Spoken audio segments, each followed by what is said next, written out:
প্রিয় শ্রোতা বন্ধু, প্রভু যিশুর নামে খ্রিস্টীয় শুভেচ্ছা জানাই। গীতসংহিতা 28:3 লেখা আছে, দুর্জনদের ও অধর্মচারীদের সহিত আমাকে টানিয়া লইও না, তাহারা স্ব প্রতিবাসীদের সহিত শান্তির কথা বলে, কিন্তু তাহাদের অন্তঃকরণে হিংসা ভাব আছে।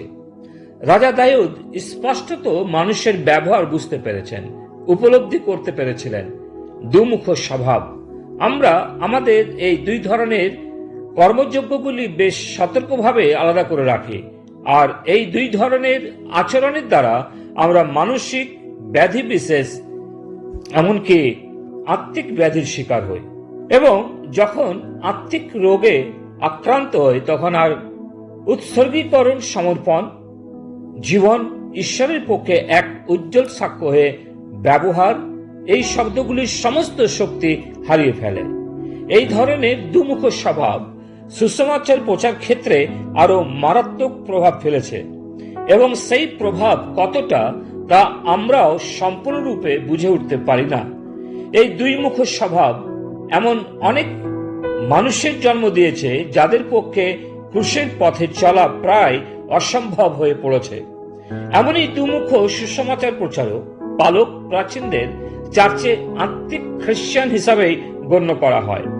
একজন লেখক স্বর্গীয় টোজার তার একটি লেখাতে লিখেছেন, বর্তমান যুগের সুসমাচার প্রচার নিশ্চিতভাবেই কিছু প্রকৃত খ্রিস্ট বিশ্বাসীর জন্ম দেয়, কিন্তু যে আত্মিক আবহাওয়াতে খ্রিস্টানরা জন্ম নিচ্ছে তা তাদের জীবনে প্রচুর রূপে আত্মিক বৃদ্ধি আনতে পারছে না। এর অর্থ এই নয় যে আমরা সুসমাচার প্রচার বন্ধ করে দেব, কিন্তু আসুন সকলেই উৎসাহের ও আনন্দের সাথে খ্রিস্টের সুসমাচার প্রচার করে যায়। যে সমস্ত মানুষগুলি হারিয়ে যাচ্ছে তাদের কাছে তুলে ধরি। আমরা হয়তো এই সমস্যার সম্মুখীন, বলা যায় সামগ্রিকভাবে আমাদের মধ্যে আত্মিকতার যে স্তর তা অত্যন্ত নিম্নমানের। আমরা নিজেদের অন্যদের তুলনায় মেপে চলেছি, আর আত্মিকভাবে বৃদ্ধি পাওয়ার জন্য সেরকম উৎসাহপূর্ণ কিছু না পেলে আমরা ঝিমিয়ে পড়ি।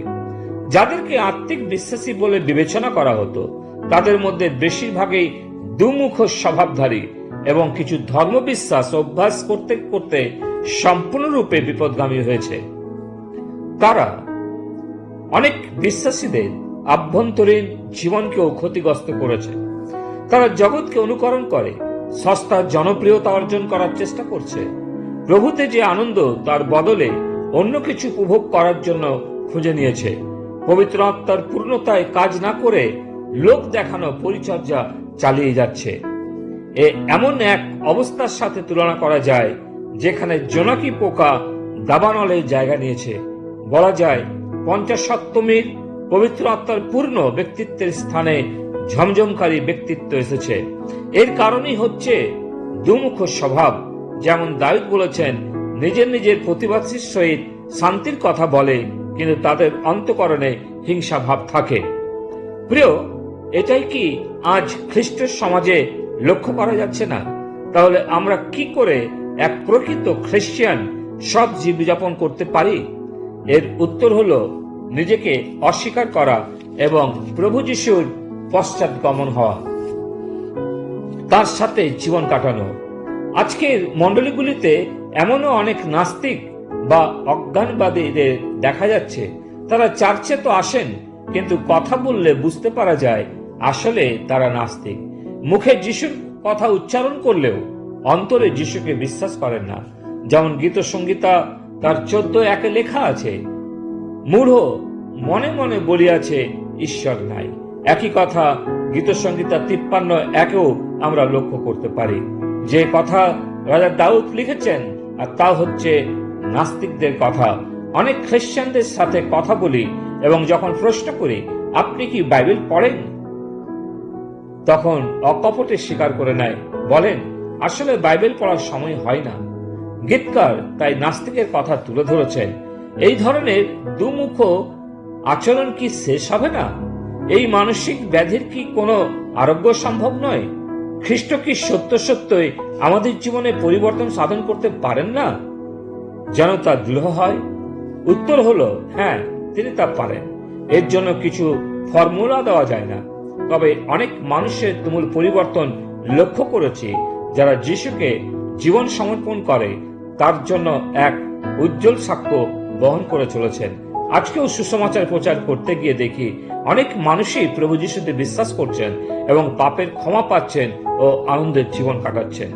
আমরা যদি নিজেদের দুমুখ স্বভাবগুলি পরিত্যাগ করি এবং সততার সাথে খ্রিস্টের জন্য সাক্ষ্য বহন করি, তাহলে অবশ্যই দেখতে পাবো অনেকেই প্রভু যিশুতে বিশ্বাস করে অনন্ত জীবন লাভ করছেন। আমার মনে হয়েছে আমরাই অন্যদের কাছে সুসমাচারের ক্ষেত্রে বা খ্রিস্টীয় জীবনযাপনে বাধা স্বরূপ। প্রভু আমাদের সততার জীবন দেন এই প্রার্থনা করে আসুন আমরাও সৎ হওয়ার চেষ্টা করি, এই দুমুখ স্বভাব থেকে আমরা উত্তীর্ণ হই। প্রভু তিনি এই বাক্যে আমাদের আশীর্বাদ করুন। পিতা ঈশ্বর, তোমাকে ধন্যবাদ দিই তোমার পবিত্র বাক্যের জন্য। প্রভু আমরা দেখেছি আসলে বর্তমানও অনেক খ্রিস্টান মানুষ যারা প্রভু আজকে নাস্তিক, প্রভু যাদের অন্তরে আজকে তুমি বাস করছো না।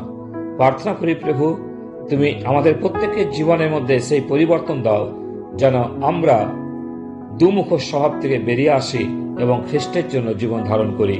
প্রার্থনা প্রভু যিশু তোমার নামে চাই, আমেন।